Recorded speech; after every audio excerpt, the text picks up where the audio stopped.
এই মুখের সামনে জানলাটারে ও এতটা হা করে খুলে রাখবে, আর আমার মুখ চোখ দিয়ে ঠান্ডা বায়ু বয়ে কানের মধ্যে দিয়ে দিয়েছি টুপি অলরেডি, নাক মুখ দিয়ে ভুম ভুম করে ঢুকছে। নাকের মুখের সামনে টোলটা বেচা।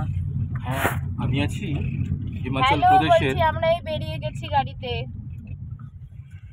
কুলু ঠিক আছে, হ্যাঁ ভালো জেলার আছি। মানালি শহরে। সেখান থেকে আমি আমার শ্রদ্ধেয় মনাদা, কি হয়েছে? যাকে আমি আমার অভিভাবক ভাবি, তার জন্মদিনে শুভেচ্ছা তো অবশ্যই, কি বলতেছো? তার চরণে আমার শতকোটি প্রণাম জানাই। দাদা, আপনি ভালো থাকুন, আমরা সকলে পাশে আছি, পাশে আছে জেলার অন্বেষণ। নমস্কার।